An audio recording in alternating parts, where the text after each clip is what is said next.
Bonjour à tous, bienvenue dans cette nouvelle vidéo de Destination Soi-même. J'espère que vous vous sentez zen aujourd'hui.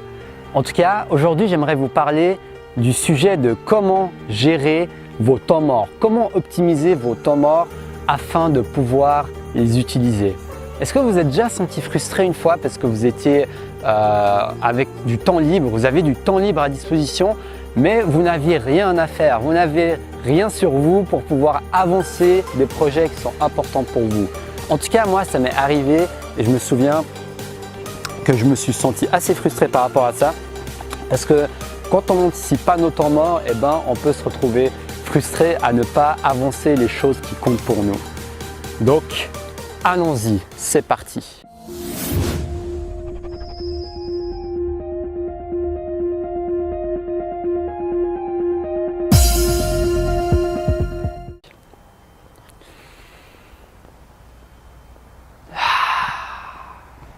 Commençons. Donc tout d'abord, j'aimerais vous parler de mon expérience personnelle. Mon expérience personnelle par rapport qui m'a donné l'idée de tourner cette vidéo justement et qui me donne ce plaisir et cette passion d'optimiser mon temps et de faire de mon mieux pour l'optimiser au maximum et d'être d'un côté le plus productif possible et d'un côté faire les choses qui comptent le plus pour moi.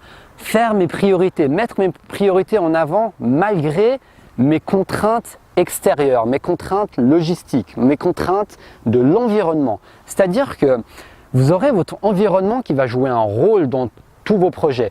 C'est-à-dire que si vous avez un bus à prendre, vous aurez du temps à passer dans ce bus. Que ce soit un quart d'heure, une demi-heure, une heure, vous aurez de votre propre temps qui sera pris dans ce bus. Ça fait partie de votre contrainte. Si vous devez aller au travail et que vous avez un bus à prendre, ça fera partie de votre contrainte. Maintenant, la question que vous pouvez vous poser, c'est qu'est-ce que je vais faire de cette contrainte? Est-ce que je vais la subir? Est-ce que je vais me plaindre? Est-ce que je vais prendre ça comme quelque chose de négatif? Ou bien est-ce que je vais en faire quelque chose et je vais réussir à en faire quelque chose de positif et à arranger, à m'adapter à mon environnement pour avancer les choses qui sont prioritaires pour moi.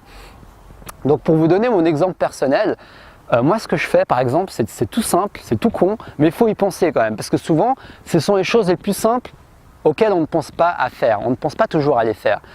Donc j'allais au travail et je prenais chaque jour environ une demi-heure pour aller au travail, donc une demi-heure de trajet dans le bus, aller-retour. Et ce que je fais, c'est que je prenais tout simplement mon bouquin sur moi, comme ça, pendant que je suis dans le bus, je suis en train de lire et avancer quelque chose d'important pour moi. Je suis en train d'apprendre des éléments, je lisais des livres de développement personnel, j'adore lire ce genre de livres, et j'avance. Donc ça veut dire que ça me fait avancer dans ma vie, j'apprends des nouvelles choses, j'évolue dans mon développement personnel, je prends des notes, je surligne et j'optimise mon temps au maximum. Et tout ça, qu'est-ce qui m'a permis de réussir à faire ça?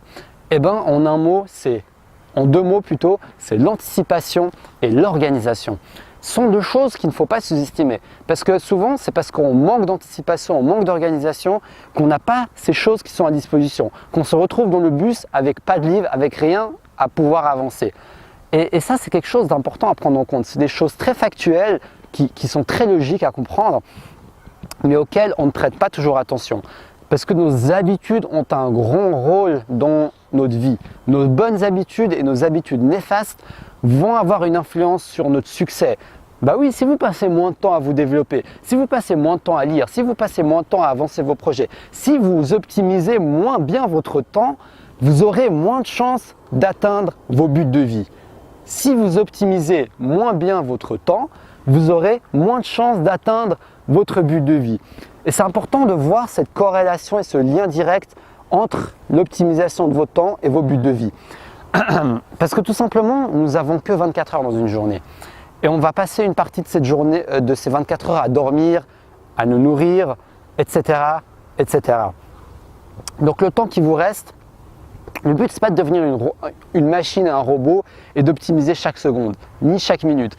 Mais c'est surtout de voir dans l'ensemble où sont les moments où vous perdez du temps, où sont les moments que vous n'optimisez pas, où sont les moments où vous pouvez rajouter des choses qui vont vous faire avancer dans la vie, qui vont vous faire aller vers là où vous voulez aller et ne pas laisser le hasard et l'environnement vous mener là où il va vous mener. Parce que le meilleur moyen d'arriver nulle part et d'arriver dans un endroit complètement de manière hasardeuse, c'est de laisser notre environnement décider pour nous et ne pas prendre en main et de ne pas passer à l'action pour être proactif. La proactivité est un élément très important.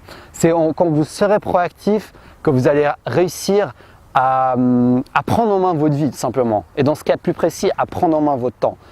Donc demandez-vous, quelles sont les petites actions que vous pouvez faire pour réussir à optimiser mieux vos temps morts? Parce que vos temps morts, il y en a beaucoup dans la journée.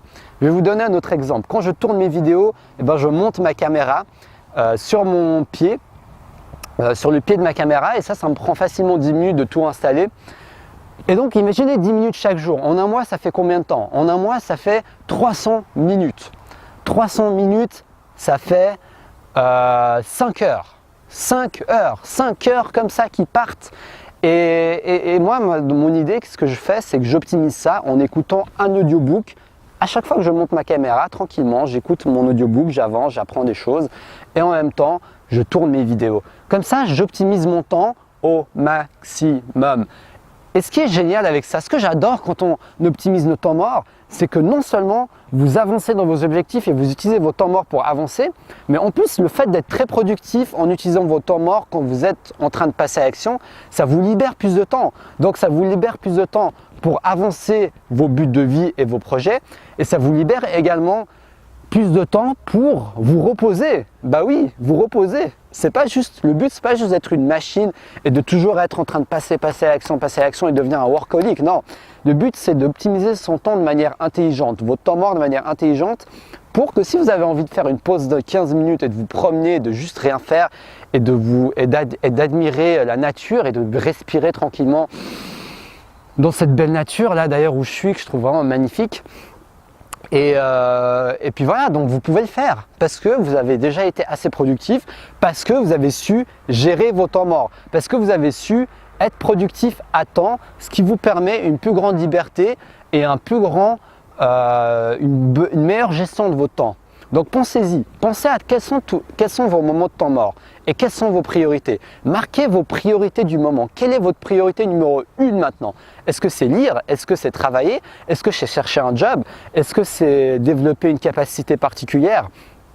Une fois que vous aurez trouvé cette priorité, demandez-vous de quelle manière vous pouvez l'incorporer dans vos temps morts, dans les moments où vous avez du temps que vous n'utilisez pas.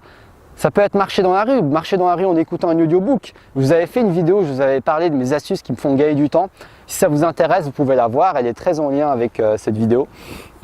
Mais en tout cas, c'est important que vous preniez conscience que les choses factuelles, le temps, l'environnement et des choses toutes de logistique, en fait, le fait de prendre un livre sur vous, peuvent faire la différence. Il ne faut pas sous-estimer ces choses. Je vous parle beaucoup d'état d'esprit, de confiance en soi, de croire en vos rêves, d'y aller à 100%, de croire en vous, mais il ne faut pas sous-estimer les petites choses aussi logistiques que vous pouvez prévoir et qui vont vous permettre de réussir à vous rapprocher de votre but de vie et d'augmenter vos chances, de mettre toutes les chances de vos côtés et de vous faciliter la life tout simplement.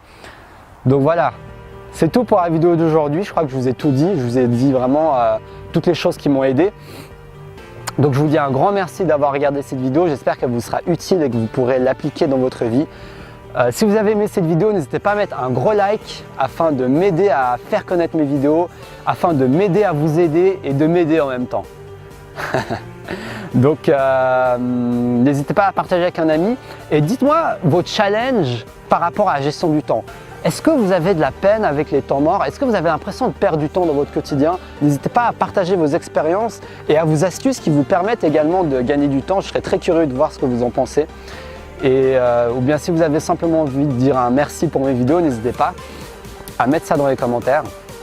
Et puis j'ai créé une formation que j'aimerais vous offrir qui s'appelle « Comment vaincre la peur de l'échec ». C'est 4 vidéos avec 4 exercices concrets à la fin de chaque vidéo qui vous permet justement de passer à l'action et de vaincre cette foutue peur de l'échec qui vous éloigne de vos rêves de vie, de vos buts de vie. Parce que le frein le plus grand qui vous empêche de passer à l'action, c'est souvent la peur d'échouer.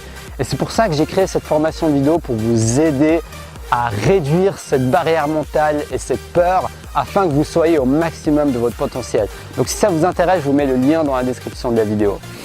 Donc je vous dis un grand merci à toutes les personnes qui regardent mes vidéos. Je prends un grand plaisir à parler avec vous, à partager avec vous Donc merci à tous et je vous dis à la prochaine pour une nouvelle vidéo. Restez passionnés.